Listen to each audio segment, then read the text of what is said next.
$950 billion in commercial mortgages need refinancing in the next 12 months. Office vacancy just hit 20.4%, the highest in recorded history. 59 American banks are holding commercial real estate at levels above 300% of their capital. This is a payment schedule that starts right now. While everyone's watching the AI bubble, the US banking system is sitting on a $2 trillion time bomb. When it goes off, it won't just hit banks, pension funds, insurance companies, your portfolio. Today, I'm going to show you the math that makes refinancing impossible. I'll name specific banks with critical exposure. I'll show you how this crisis spreads beyond real estate. And at the end, I'll give you a protection strategy for those who act now, not when stocks have already crashed in 3 days. Let's go. $1.5 trillion in commercial loans reach maturity by the end of 2026. That's not an abstract number. Let me break down the math that makes refinancing mathematically impossible for most owners. A typical office building owner in 2020 to 2021 borrowed at 3.5 to 4% annual interest on $100 million of debt. That's 3.5 to 4 million a year in debt service. Today, that same 100 million refinances at 7.5 to 8%. That's 7.5 to 8 million annually, a 100% increase in carrying costs. But here's the problem. Property values have dropped 30 to 40% in most office markets. The bank that lent 100 million against a building worth 150 million in 2021 is now looking at an asset worth 90 to 100 million. The loan-to-value ratio is blown. The bank won't lend the same 100 million, maybe 60 to 70 million at current valuation. The owner needs to come up with 30 to 40 million in cash equity plus pay double the interest. For most, that's mathematically impossible. They can't refinance, they can't sell because market prices are below their loan balance. The only option left is default. National office vacancy stands at 20.4%. Compare that to 16.8% before the pandemic. That's a 3.6 percentage point difference, but in absolute terms, we're talking about tens of millions of square feet sitting empty. The worst markets tell the story. San Francisco, 28.6 to 29.3% vacancy. Almost 1 in 3 offices sits empty. Dallas, record vacancy in what was supposed to be a boom market. Houston, 23.2%. The oil sector never recovered. The pandemic wasn't a temporary shock. It accelerated a permanent structural shift. Companies have locked in hybrid work models. The average office is being used at 50 to 60% of pre-pandemic levels. This isn't going back. The demand has fundamentally changed. Here's what makes this different from past real estate downturns. In previous cycles, you had temporary oversupply or a credit crunch that eventually corrected. This time, you have a permanent reduction in demand combined with a refinancing wall at interest rates double what owners are paying now. That combination is lethal. Regulators consider a CRE exposure above 300% of a bank's capital to be a critical threshold. 59 American banks with assets over $10 billion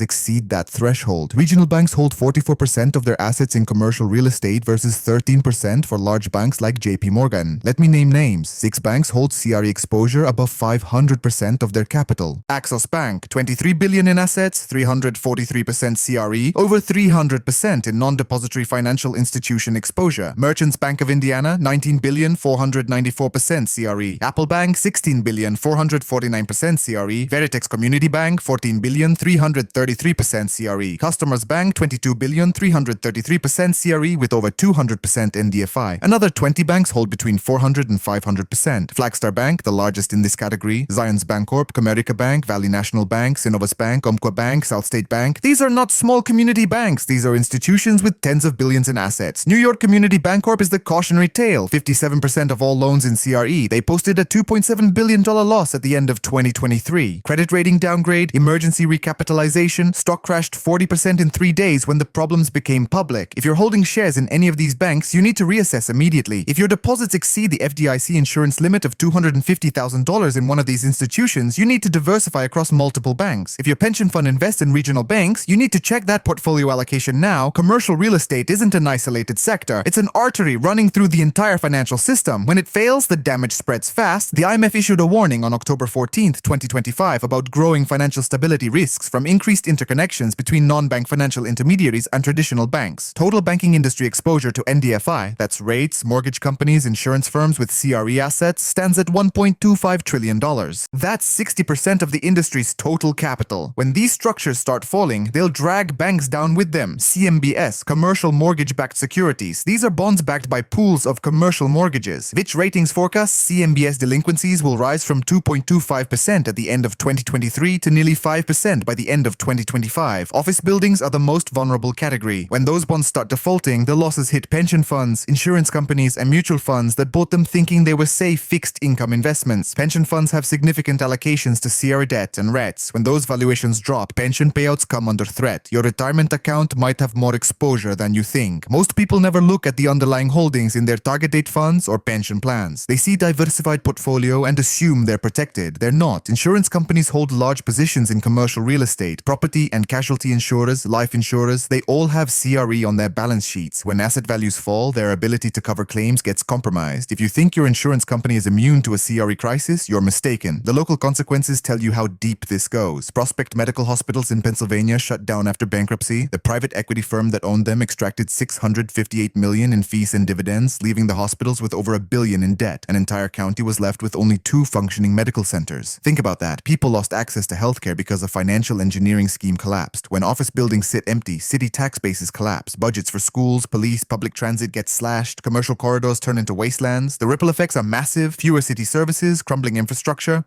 Rising local taxes on residents to make up for lost commercial tax revenue. While most investors are panicking, some of the smartest money in the world sees this as a generational opportunity. In the first quarter of 2025, Brookfield Asset Management raised $5.9 billion for a distressed asset fund. That's part of a total $16 billion fund targeting distressed CRE acquisitions. They've already deployed nearly 25% of that capital, buying foreclosed multifamily buildings and undervalued logistics infrastructure. CRE-focused private equity funds collectively raised $57.1 billion in Q1 2025 versus $32.5 billion the year prior. That's a 76% increase. The signal is clear. Smart money is preparing to buy assets at steep discounts. There are 3 main strategies these distressed investors are using. First, buying discounted debt notes. They purchase defaulted loans from banks at 40 to 60% discounts from face value. Then they either restructure with the owner or foreclose and take the building. Second, acquiring assets from sellers under pressure. Owners who can't refinance are forced to sell. Opportunistic buyers are picking up properties at 30 to 50% discounts from peak values. Third, office conversions, converting office buildings into residential housing. But this only works in very specific cases. Brookings Institution analyzed 18 office buildings across 6 cities. The result, 16 out of 18 buildings showed negative net present value even after conversion to residential. The average conversion cost exceeds $300 per square foot in every city except Houston. That makes most projects financially unviable without government subsidies. Deloitte predicts conversions could become profitable over the next 5 years, but only under certain conditions. Class B and C buildings with suitable architecture, windows, floor plans, urban centers with high housing demand, government tax incentives and subsidies. Even if every proposed project in New York gets completed, Manhattan vacancy drops from 22.3 to 21.5%. Barely noticeable relief. Distressed CRE investing isn't for retail investors with limited capital. This is a game for institutional players and high net worth individuals with a minimum of $500,000 to $1 million for entry, investment horizons of 7 to 10 years, ability to tolerate high volatility, and expertise in property valuation and legal procedures. Stay with me because in a moment, I'm going to show you exactly what to look for in your own portfolio and how to position yourself whether you have $5,000 or $5 million to invest. The first step in protecting yourself is understanding how exposed you actually are. Most investors have absolutely no idea what percentage of their portfolio is tied to commercial real estate. They think because they don't own office buildings directly, they're safe. They're wrong. Start with your direct holdings. Open your brokerage account right now and look at what you're holding. Do you own shares in any of those regional banks I just named? Axos, Merchants Bank of Indiana, Apple Bank, Veritex, Customers Bank, Flagstar, Zions, Comerica, Valley National, Synovus, Umpqua, South State. If you do, you need to decide today whether you're comfortable with that level of risk. Look at office REITs, Boston Properties, SL Green, Vornado. These companies directly own the troubled properties. Their dividends are getting cut, their stock prices are dropping, and the worst is still ahead. Check your bond holdings. Do you own any CMBS exchange-traded funds or mutual funds that hold commercial mortgage-backed securities? If the underlying collateral is office buildings, those bonds are toxic right now. Now dig deeper into indirect exposure. Your pension fund publishes quarterly reports. Most people never read them. You need to read yours. Look for allocations to private equity real estate funds, direct commercial property investments, regional bank equity. Add it all up. If your total portfolio exposure to CRE exceeds 5 to 7%, you're carrying more risk than you probably realize. That might sound conservative, but when a sector is facing a structural collapse, even 5% can do serious damage to your overall returns. Check your bank deposits. FDIC insurance covers $250,000 per account. If you have more than that sitting in one of the high-risk regional banks, you're gambling that the bank stays solvent. Split your deposits across multiple institutions. Use different banks for different purposes. Keep operational cash in one place, emergency reserves in another, investment funds in a third. It takes 10 minutes to set up and could save you months of headaches if a bank goes under. Here's what you need to understand about defensive positioning. The financial landscape has changed. Strategies that worked 5 years ago might not protect you today. Central banks have been buying gold at record levels, over 1,000 tons per year for 3 years years running. In September and October 2025, gold went from $3,500 to $4,000 in just 36 days. That's an almost 15% move in 5 weeks. Central banks know something. They're moving away from dollar-denominated assets and into hard assets that can't be printed or devalued overnight. Gold is insurance against systemic crisis and currency devaluation. Treasury bills with maturities of 3 to 12 months give you yield without long-duration interest rate risk. If the Fed has to cut rates aggressively to prevent a banking crisis, long-term bonds could rally, but they could also get crushed if inflation comes roaring back. Short-duration treasuries give you flexibility. You're not locked in. You can reassess every few months as the situation develops. Quality REITs in the right sectors can still work, but you have to be selective. Industrial real estate, warehouses, logistics facilities, e-commerce growth continues to drive demand for distribution centers. Residential real estate, multifamily apartment buildings. The United States has a housing shortage that isn't going away. People need places to live and rental demand remains strong. Data centers. The explosion in artificial intelligence is creating insane demand for computing power. Tech companies are scrambling to build data center capacity as fast as they can. These sectors have fundamentals that support valuations. Avoid office REITs completely. I can't say this strongly enough. The structural shift in office demand isn't reversing. Companies are not bringing workers back to the office 5 days a week. Hybrid work is permanent. Office utilization rates are stuck at 50 to 60% of pre-pandemic levels. Landlords are competing for a shrinking pool of tenants by offering rent concessions, free months, tenant improvement allowances. That crushes net operating income, which crushes property values, which leads to loan defaults. Office REITs are value traps. They look cheap on a price-to-book basis, but that book value is overstated because the underlying properties are worth far less than what's on the balance sheet. While US commercial real estate is imploding, other markets are thriving. Mexican industrial real estate is booming because of nearshoring. Companies are moving manufacturing out of China and into Mexico to be closer to US consumers and to reduce supply chain risk. Monterrey, Tijuana, Ciudad Juarez, these cities are seeing massive demand for factory space and warehouse facilities. Industrial vacancy rates in northern Mexico are near zero in some submarkets. Rental rates are climbing. If you can get exposure to Mexican industrial REITs or funds focused on that region, it's worth considering. Southeast Asia is attracting manufacturing that's leaving China. Vietnam and Thailand are building out industrial infrastructure to accommodate electronics manufacturing, textiles, and other industries. Logistics and industrial real estate in those markets are showing strong fundamentals. European logistics, particularly in Germany and the Netherlands, remain stable. Vacancy rates are low, demand is steady, and there's no office crisis dragging down the broader market. You can access these markets through international REITs, specialized funds, or direct investment platforms like CrowdStreet if you're an accredited investor. Let me be very clear about what to avoid. Regional banks with CR exposure above 300% of capital. I already named them. If you're holding those stocks, you're betting that they can navigate the refinancing wave without significant losses. That's a bet I wouldn't take. REITs focused on office properties, especially Class B and C buildings. Class A might survive because top-tier buildings in prime locations can still attract tenants, but even those are seeing pressure. Class B and C are getting destroyed. CMBS backed by office buildings. When delinquencies hit 5%, as Fitch is forecasting, bondholders take losses. If you own funds with heavy office CMBS exposure, you're sitting on unrealized losses that will become very realized very soon. Any investment with high leverage in vulnerable sectors. Leverage amplifies gains when things go well, but it amplifies losses when things go badly. In a distressed environment, leverage kills you. Here's what most people miss. The timeline on this isn't some vague future event. $950 billion in refinancing over the next 12 months means deals are closing or failing to close right now. S&P Global expects about $6 billion in loans from 5 large CRE lenders to mature in the next 3 years. Fitch forecasts CMBS delinquencies hitting 5% by the end of 2025. The FDIC is already noting deteriorating credit quality in CRE loan portfolios. Banks are tightening lending standards, which makes refinancing even harder, which accelerates defaults. You need to watch the quarterly earnings reports from regional banks in Q4 2025 and Q1 2026. Pay attention to non-performing loan ratios in their CRE portfolios. When those numbers start spiking, that's your red flag that the crisis is escalating. Watch for credit rating downgrades, Moody's, S&P, Fitch. When they start downgrading banks or REITs, the market reacts fast. By the time the downgrade is public, the stock has usually already dropped, but more selling follows because institutional investors have mandates that prevent them from holding below investment-grade securities. Watch for emergency capital raises. When a bank suddenly announces a stock offering or a preferred share issuance to raise capital, that's a sign they're trying to shore up their balance sheet before losses hit. New York Community Bancorp had to do an emergency recapitalization. That's not a sign of strength, that's a sign of survival mode. Here's the thing that should keep you up at night. The commercial real estate crises can trigger a broader credit crisis. When banks start taking losses on CRE loans, they pull back on lending across the board. Small businesses can't get loans, consumers can't get mortgages, the credit market seize up. That's what happened in 2008. The subprime mortgage crisis started in one sector, housing, and it spread through the entire financial system because everything is is connected. This time, the trigger is commercial real estate, but the mechanics are the same. Banks with CRA losses become risk-averse. They stop lending. Economic activity slows. Unemployment rises. Consumer spending drops. Corporate profits fall. Stock prices decline. It's a feedback loop. The reason I'm telling you all this is because you have a choice right now. You can act before the crisis fully unfolds, or you can wait and react after your portfolio has already taken a hit. Most people wait. They see the warning signs, they hear the analysis, and they think they have time. They tell themselves it won't be that bad, or that their investments are different, or that they'll get out when things start to look really dangerous. By the time things look really dangerous, it's too late. The selling pressure is overwhelming, liquidity dries up, and you can't exit positions without taking massive losses. I want you to do 3 things this week. First, audit your portfolio. Calculate your total exposure to commercial real estate, direct and indirect. If you don't know how to find that information, call your financial advisor, call your pension fund administrator, dig through your account statements, do the work. Second, watch the Q4 earnings from regional banks. Look at their CRE loan performance. Look at their non-performing loan ratios. Look at their provisions for credit losses. When banks start increasing provisions, that means they're expecting losses. That's your early warning system. Third, prepare yourself mentally for volatility. When one major regional bank announces liquidity problems, there will be a chain reaction. Depositors will panic. Stock prices will crater. The news cycle will be dominated by financial crisis headlines. If you're positioned defensively ahead of time, you can weather that volatility. If you're not, you'll be making emotional decisions in the middle of chaos, and that's when people make the worst investment mistakes of their lives. Most investors found out about the New York Community Bank